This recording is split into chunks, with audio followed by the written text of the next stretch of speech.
What's going on, everyone? Welcome back to another episode of the Primetime Sports Podcast, hosted by Joey Malari. So I'm coming at you live here from Chestnut Hill. Just got out of class, and during class, saw my Apple Watch got a notification that Russell Westbrook has officially been traded from the Los Angeles Lakers to the Utah Jazz. I'm going to give a breakdown of the deal and then give you my thoughts on Russell Westbrook and what his future will look like. He will expect it to be bought out by the Utah Jazz, so he'll be a free agent and go wherever he wants. And I apologize here for the noise, just on the sidewalk here right by the reservoir at BC. So I apologize for the noise, but for the time being, got to get this episode done, obviously, and give you my thoughts. So let me break down the deal overall, and then give you my thoughts, and then talk about Russell Westbrook and his future. So the Los Angeles Lakers received D'Angelo Russell, Malik Beasley, and Jared Vanderbilt.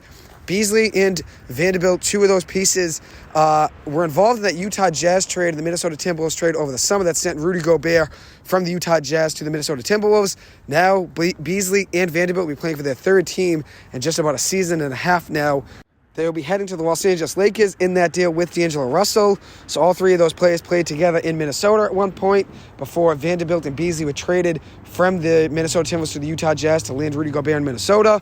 On the year, though, let me talk about Beasley and Vanderbilt.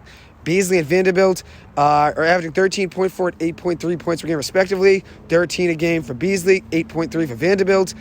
Averaging 3.6 rebounds a game, that is Beasley. Vanderbilt's been pretty good on the glass this year, 8 rebounds a game, averaging 2.3 offensive rebounds a game, which obviously the Lakers could use that. And the Lakers have been making deals to help out Anthony Davis in the paint, getting Rui Hachimura. Obviously, having Thomas Bryant down in the paint helps as well. And now they get another guy, Jared Vanderbilt, a forward who can help you out down there too.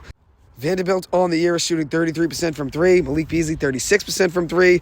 Overall, both have played 55 and 52 games on the year, so both guys have stayed healthy the entire season. For a Utah Jazz team that's been surprising this year, 27 and 28, no one expected them to be around 500 and be in the chance or have a chance to go to the playoffs in a play-in game. No one really expected that. So, obviously, pretty interesting to see the development of the Utah Jazz, and now they're getting more trade pieces. They got Russell Westbrook in this trade, Juan Toscano Anderson, Damian Jones, and a first-round pick. Russell Westbrook is expected to be bought out, though, and then Minnesota will be receiving Mike Conley, Nickeil Alexander-Walker, and then 3 second-round picks. And I'm going to break down each of those players' stats on the year. I'll start off with D'Angelo Russell, who was originally a Laker. He's drafted out of Ohio State, second overall to the Los Angeles Lakers, and he'll be heading back there now, again, playing for the Lakers for a second stint now. And I'm going to break down his stats overall on the year.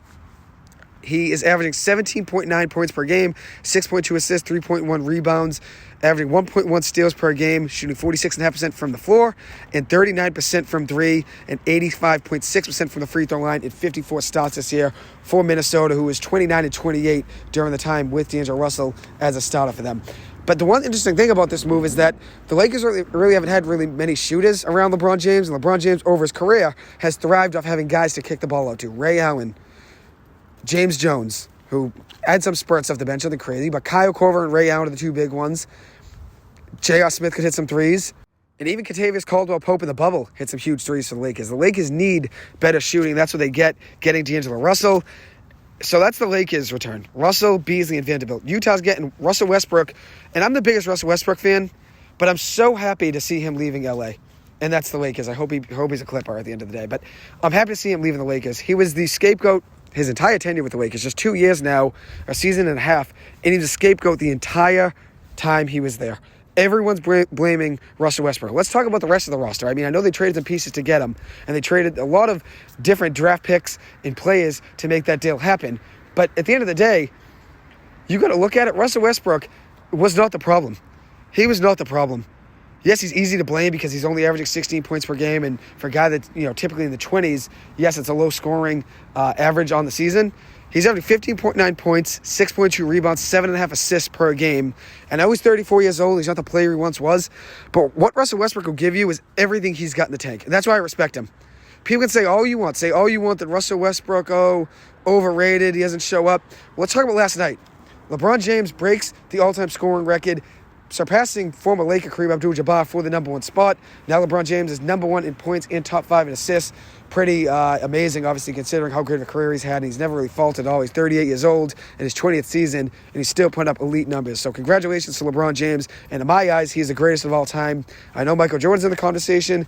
I know there's some other players in the conversation people could mention as well, but I think it's really just between Michael Jordan and LeBron James. I'm taking LeBron James all day. I think LeBron James is the most dominant player ever, and to be doing what he's doing in year 20 at 38 years old is just spectacular. So last night, he broke the all-time scoring record, had 38 points, and he had 36 to break it. Had 38 points last night, 7 rebounds and 3 assists with 3 steals, shooting 13 and 20 from the floor and 4-6 from 3.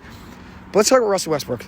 27 points, 4 rebounds, 8 assists, a block, 2 steals, and shot 10 of 19 from the floor, along with 4 of 7 from 3. Let's talk about Russ. In the fourth quarter, the Lakers found themselves going into the fourth quarter down, right?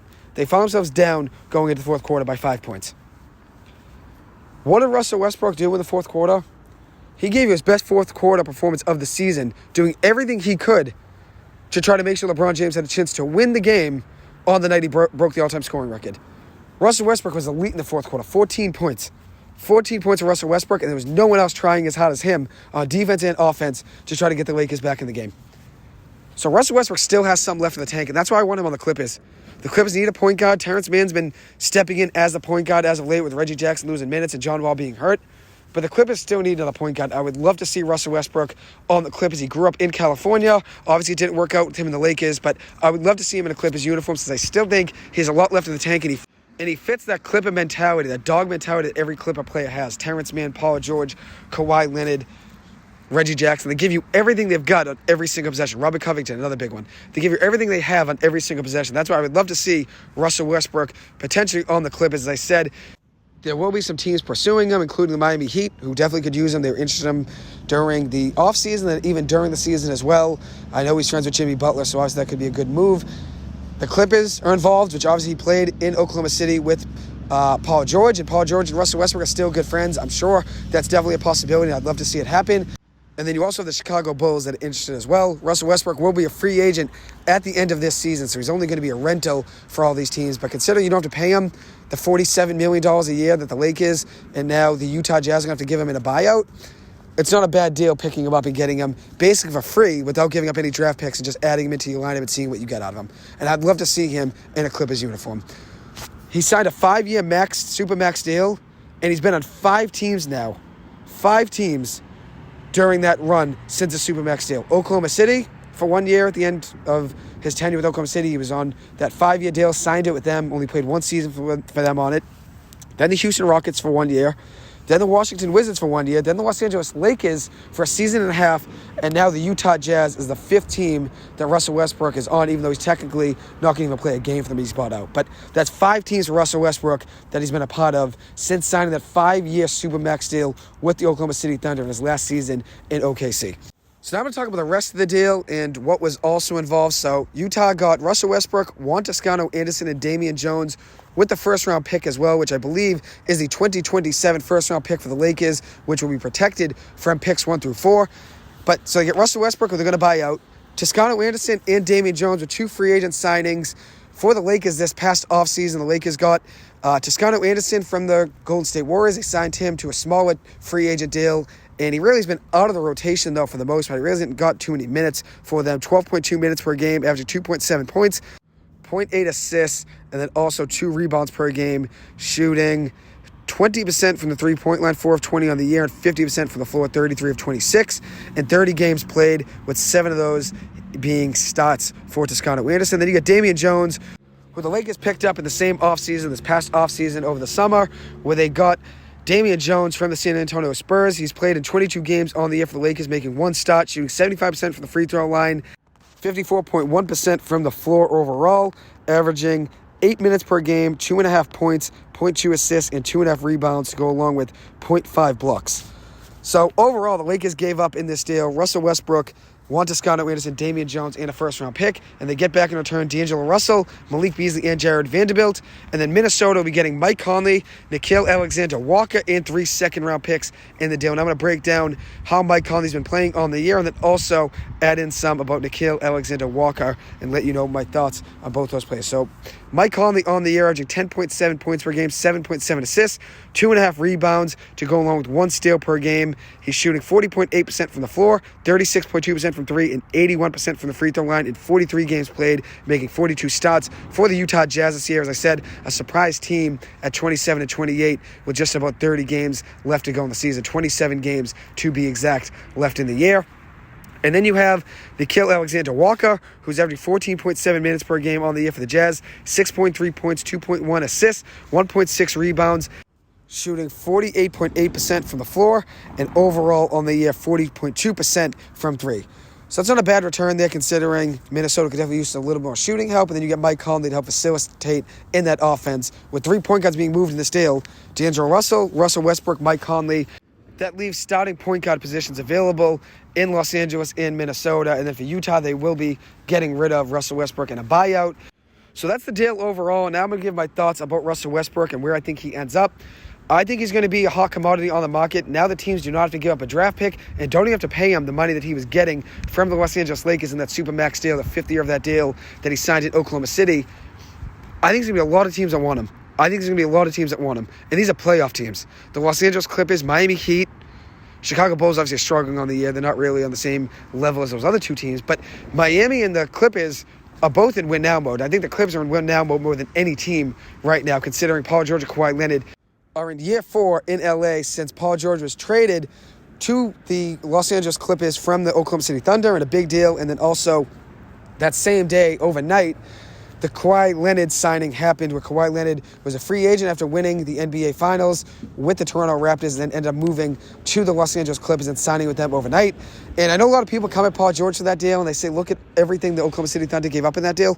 You gave up all those draft picks and Shai Gilgeous-Alexander to get Kawhi Leonard and Paul George. It wasn't just to get Paul George. Kawhi Leonard made it very clear, if you get Paul George, I will be there, and that's what happened. It was a sign and trade, basically, where you sign Kawhi Leonard and you trade for Paul George, you get both guys on your team. And that's what the Clippers did, and they're in win-now mode right now. They're in win-now mode. They've won 8 of the last 10 games. They're starting to find their footing, and hopefully they continue it tonight. They'll be playing the Dallas Mavericks tonight in Kyrie Irving's debut as a Dallas Maverick. This game will be hosted, though, by the Los Angeles Clippers, so it won't be Kyrie's debut in Dallas just yet, but his debut as a Dallas Maverick will be tonight at 10 o'clock. As for the Clippers, though, I think Russell Westbrook would be a great fit.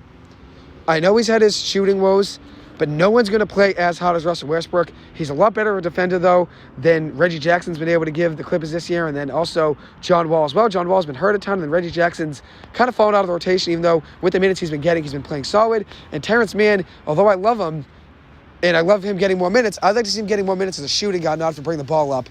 Maybe you get a guy like Russell Westbrook, he'll bring the ball up and maybe help facilitate the offense. So we'll see where Russell Westbrook goes. Hopefully he's a Los Angeles Clipper, but we'll see in the coming days which team Russell Westbrook will be playing for. And now this will be his 5th team that he suited up for in the last 5 years. And it'll be the 6th organization that he's a part of, since even though he's not going to play for the Utah Jazz, that's just another team that Russell Westbrook has been tied to since signing a 5-year Supermax deal in OKC. And I know last night there were reports that Russell Westbrook and Darvin Ham, the head coach of the Lakers, had a feud at one point during the game at halftime when Russell Westbrook didn't want to come out during the second quarter. He tried to stay on the court as long as he could, ends up getting pulled out of the game and subbed out. Then they had an argument, I guess, in the locker room during halftime. And by the end of the game, I guess, as they left the arena, both guys consoled each other and dapped up. But maybe that's part of the reason that they got rid of Russell Westbrook today, was it was either Russ was going to be traded or they're just going to get rid of him, since maybe the feud and the dynamics of the entire locker room just were not going well. You never want to see a player fighting with a coach, but obviously it's a part of the game. You obviously have a lot of emotions and you're locked in, and Russell Westbrook's always playing very locked in and has the highest energy of any player on the court always. Russell Westbrook will never be walking back on defense in a 3-on-1. He'll always be hustling. You'll always see Russell Westbrook hustling. That's what I love about him. So I'd love to see him on the Clippers, but we'll see where he ends up in the next few days, and I'll keep you guys posted as always. And one last thing I want to note before I close this episode is that the Utah Jazz now, after that trade, have 15 unprotected or lightly protected first-round picks through 2029. That's according to Woj of ESPN. They have 15 unprotected or lightly protected first-round picks through the year 2029. So you see what the Jazz are doing. They're obviously building for the future and trying to get draft picks and get draft capital. And for a team that's just about 500 right now, and they're still building for the future while still competing. I mean, they're not a championship team right now, but they're still competing enough to maybe be in a play-in game. It's very impressive what Danny Ainge has done there in Utah. And obviously we'll see what happens with their draft picks. Oklahoma City and Utah are going to have every draft pick in the NBA draft for the next 10 years, considering how many trades both those teams have made. Getting picks back in return for players and getting back what they can at the end of the day and chewing players' contracts just to get draft picks. And that's what Utah's doing here with Russell Westbrook. They're chewing Russell Westbrook's contract just to get a draft pick out of it, and with that being the Lakers' first-round pick in 2027. And that first-round pick is going to probably be valuable considering LeBron James will be gone by 2027, and it could be a high pick, although it is protected 1 through 4, picks 1 through 4 in the draft. It probably will be a good draft pick considering the Lakers' win-now mode is while LeBron James is still a Laker, and that's probably only going to be another 2 years or 3 years or so. And that's why the Lakers made this deal. That's why they made this deal. You get Vanderbilt, who can help you on the defensive end, and then you get Malik Beasley, who can play both ways, offensively and defensively, can help you on both sides of the floor. So that's why the Lakers made this move, and I think they probably get the best return by any team in this deal at the end of the day. I think they did pretty well for themselves in this deal. Anyways, it does conclude this episode. Thank you guys so much for taking the time to listen to this. As always, I appreciate it. I hope you guys have a good one. Thank you.